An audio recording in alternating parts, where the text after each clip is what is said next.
everybody, all right, my name is Soleil. Today we're talking about the newest fragrance from, I want to say is pronounced Navitus. Sharita has been saying it's Navitus. I've been calling it Navitus, but if anybody knows, let me know. I'm going to go with Navitus.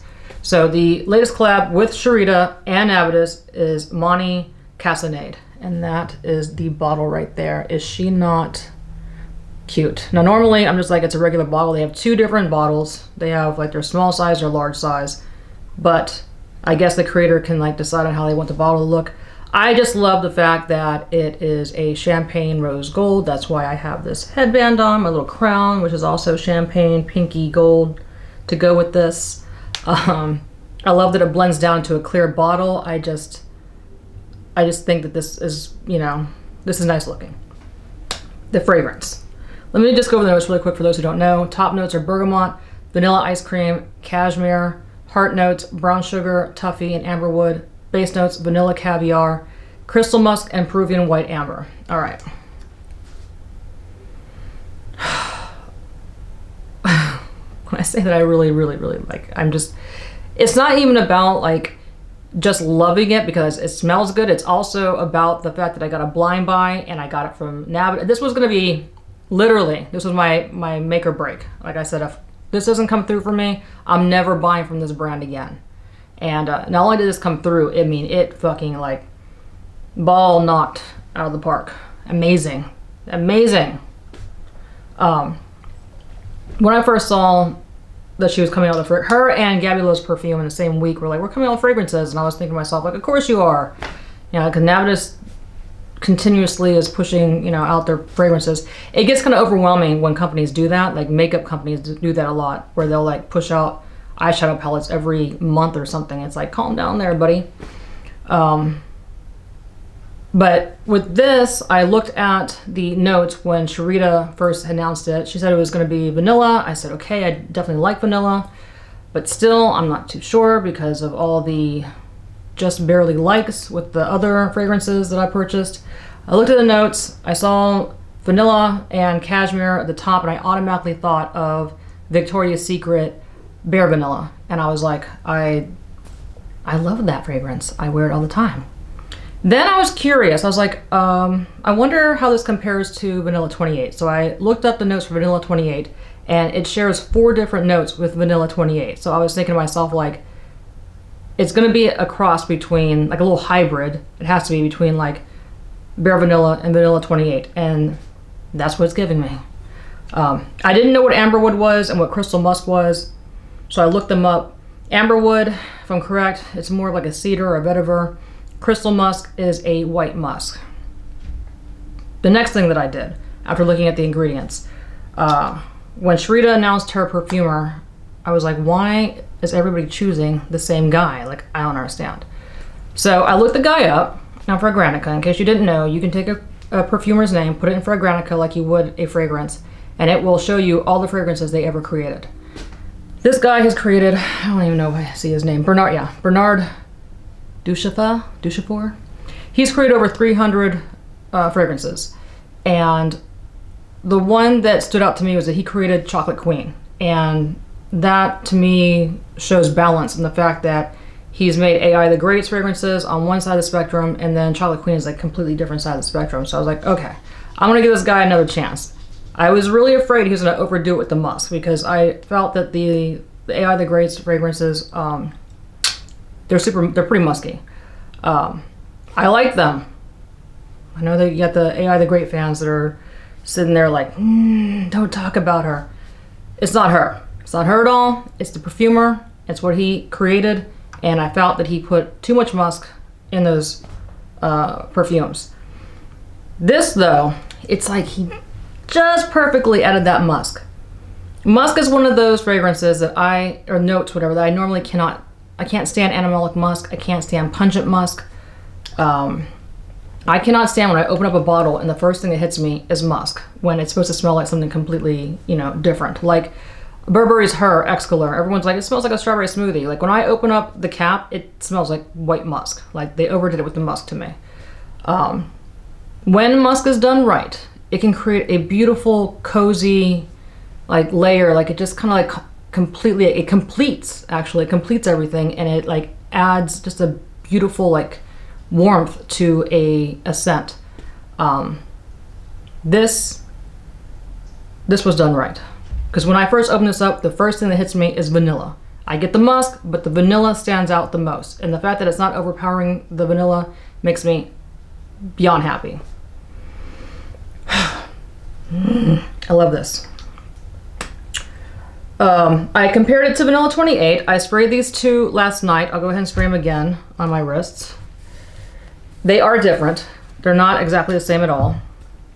In fact, Vanilla 28 comes off a little sweeter than this. This one, when it dries down completely, comes off a little woodier.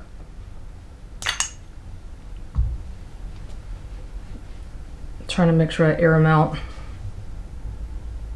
God, I'm so happy with that scent.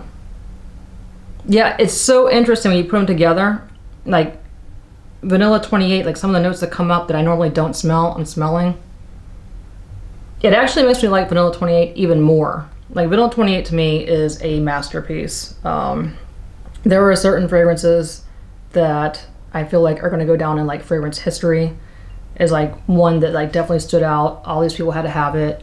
Baccarat Rouge is one of them. This is definitely one where I think that pretty much, I want to say most vanilla lovers are going to have this in their collection. So next to this though, yeah, it comes off a little sweeter.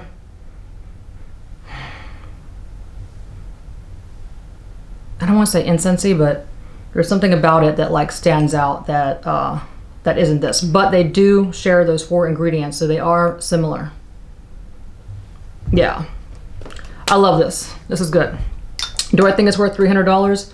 I don't think Navitus is worth $300, period. I don't. I'm never going to say that it's worth $300. When you're talking about Baccarat Rouge, that is a classic that like, it just like stands out on its own. It's perfection. It lasts for days, you know, like something like that is worth $300 to me. Yeah. Navitus, I think, is worth the $206. Definitely. Absolutely. Curly Scent just came out with a fragrance recently, and she also moved her prices up. So the fragrance that I purchased a while back was $160. And now she's also charging, I think, $206. So that seems to be across the board, that $40 hike due to inflation. So I definitely think that for a brand like Navitus, that $206 for 125 ml is completely reasonable. I would say, and then I was kind of like making it sound like it's like something you need to have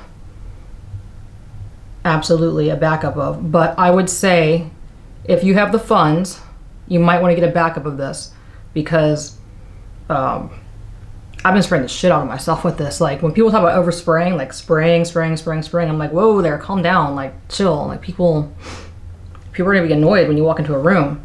But this, like I can smell it and I smell amazing, but then it kind of calms down and then I can't really smell it anymore. And that's the same thing with Vanilla 28. The same thing happens with Vanilla 28 where I spray it on myself, I'll smell it, and then like a couple hours in, I don't smell it anymore. Even if it's there, I just become nose blind to it, so then I'll spray it again. And that's what's happening with this. Today I sprayed this like 3 times on me, and I'm talking about like spraying, like shh, like way more than I normally do. And for an hour or so, I'm like blissful happiness, like, oh, yes, yes. And then it goes away and I'm like, where'd you go? So it's still there. Like when I smell it, like I can still smell it on my clothes and everything. It's just not as strong as I would like it to be, but at the same time, like I said, I don't know how strong it is, or if I'm just going nose blind to it. I have resting bitch face, so I don't get people coming up to me to bullshit with me. Like if I'm at the store, or if I'm doing things like today, I ran errands. Nobody came up to me to tell me that I smell good or not. Like I'm like unapproachable pretty much. Every time people meet me and they get to know me, they're always surprised by my personality and say that they thought that I was unapproachable or thought that I was going to be a bitch or blah, blah, blah. And it's like, no, it's my face. It's my face. So for those that are questioning if I get compliments on it, it's not the product, it's just me. It's me and my face. I would have to go to work, I guess, and be in close quarters and working in my, when I do my IT job in a pod to see if anybody notices, which I will, I wanted to get this video out as soon as possible because everything sold out so quickly, and I don't know when it's going to come back up, but when it does, I'm hoping that they're going to keep that code, and if they do, it'll give all the people a chance to purchase it who didn't get a chance when it originally came out. Obviously when you're blind buying something, sometimes you need a few days to think about it. Because I know how certain things come out and how they sell it really quickly, I'm one of those people that speedy fingers. I didn't purchase this right away when it came out, but by the end of the day, I knew if I was going to buy it or not. So I wanted to get this video out for those who didn't get a chance. And again, I'm hoping that they still have that code for everybody to use. And then again, if you can afford it, get yourself a backup bottle because you probably will be spraying the shit out of yourself. Shit. It's like that, dude.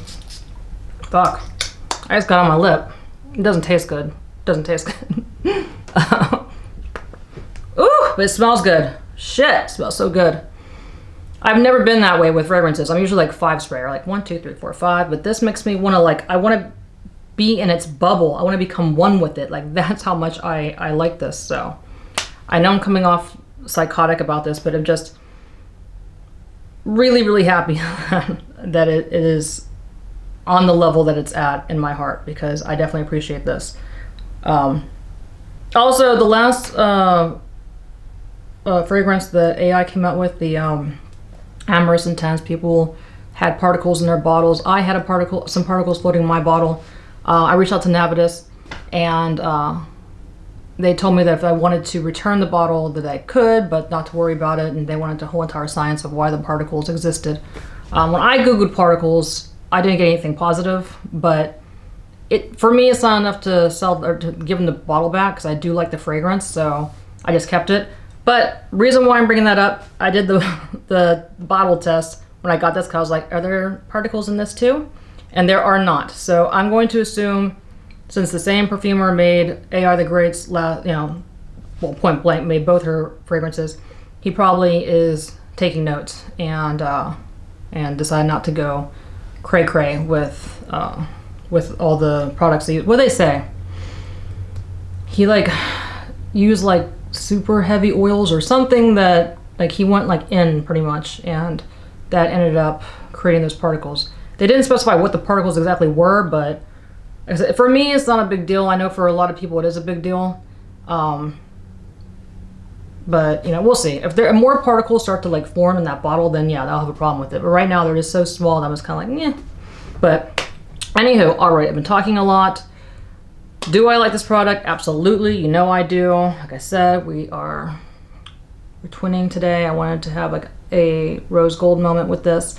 So cute. On the site, it looks like a brown bottle. And that was another thing. I was kind of like, meh. It just looked like a brown, blurry bottle. And I was like, it's okay. And then when I got the bottle, it added to the excitement. Because what is this? I was like, oh shit, she is cute. Rose gold come through. So, all right, that's it. I think I went over everything. Yep. I wore it for a few hours. It's lasted for a few hours. It kind of goes nose blind to it. I have to spray it again, but that's the same thing as KLA 20, KLA 28. How much did I pay for this? Like I said, they're very similar, but they're not the same. This one's more unisex, I'd say. But unisex to me done right. Unisex to me has to be when people say something's unisex, half the time it's not actually full-on unisex. It either leans masculine or it leans feminine.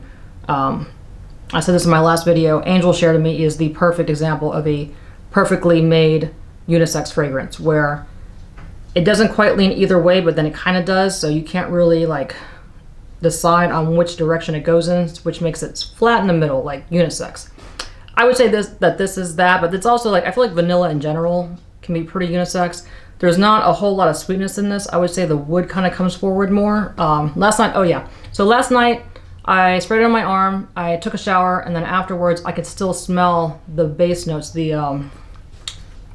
amber, I I could smell the amberwood left on my arm, which isn't bad or anything. To me, if anything, it shows that, you know, the ingredients are potent.